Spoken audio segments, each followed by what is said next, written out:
Pupunta nga sana kami sa bundok mga idol para makapaghanap ng gulay na uulamin namin. Pero patawid pa lang kami dito sa may palayan mga idol. Inapansin ko na itong grupo-grupo ng mga gabi mga idol. Kaya sakto talaga to mga idol. Kasi nga meron tayong bagungon dun sa bahay kasi nanguha tayo sa ilog. Kaya kumuha na nga ako dito mga idol. Bumunot na tayo dito ng ilang piraso. Napakasarap talaga mamuhay dito sa probinsya mga idol. Kung wala kang ulam, pili ka lang. Mapailog ka o bundok mga idol. Sadyang sagana din talaga yung ilog dito mga idol. Pili ka lang. May hipon, may alimango, may isda. Dito din sa bundok, sari-sari din talagang gulay mga idol. Basta masipag ka lang mga idol at wala kang pili sa pagkain, nako, wala ka talagang gutom. Kaya agad-agad ko na itong binalatan mga idol kasi yan yung gugulayan natin today. Maproseso din talaga itong gulay mga idol pero okay lang yan mga idol. Importante may gulay tayo ngayong araw at syempre mga idol, kumayod na rin ako dito ng nyog. Yan yung gagamitin natin panggata sa gulay natin na gabi. Kaya pag maluto to, nako, mauubos na naman yung baho natin nito mga idol at sabay ko na rin ito pinigaan mga idol. Pipigaan natin yan mga idol para makuha yung tubig na kulay puti na yan yung isasabaw natin sa gabi natin.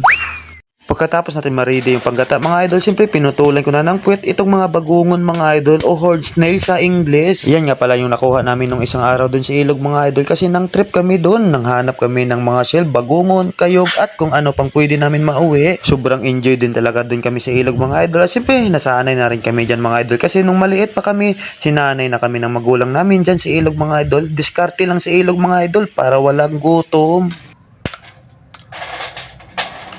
Habang pinuputol ko yung puwet ng bagungon mga idol, nakaredy na rin itong kawali natin na napakalaki. Nagpakulo na nga ako dito ng unang piga ng nyug mga idol o gata mga idol. Dito natin palambutin yung gabi natin. Palambutin lang natin yung gabi mga idol para lalong masarap. Nako, napakasarap talaga i-partner sa bagungon yan. Solve na naman yung ulam namin ngayong araw mga idol. At syempre hindi lang para sa amin, para na rin yan sa kapitbahay namin mga idol. Syempre kami dito, share lang mga idol kahit ano. Basta nag-share lang kami mga idol o nagtutulungan. Nako, walang selfish dito. Bawal ang selfish. Kaya nagbibigayan lang kami dito.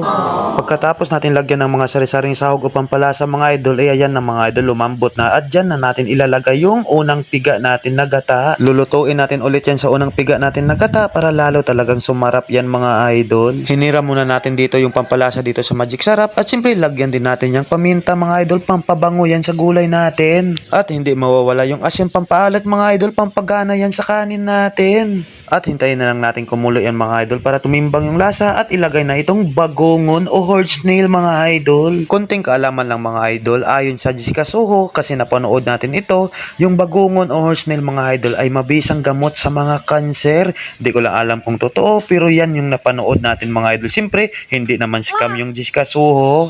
At nang maluto na nga mga idol ito, pinakain ko na si Mrs. na nagtatampo pa. Sa sobrang tampo nga mga idol ay ako na nagsipsip ng bagungon pero sa halip na laman ng bagungon yung lalabas yung ngipin natin pustiso mga idol yung nasubo natin.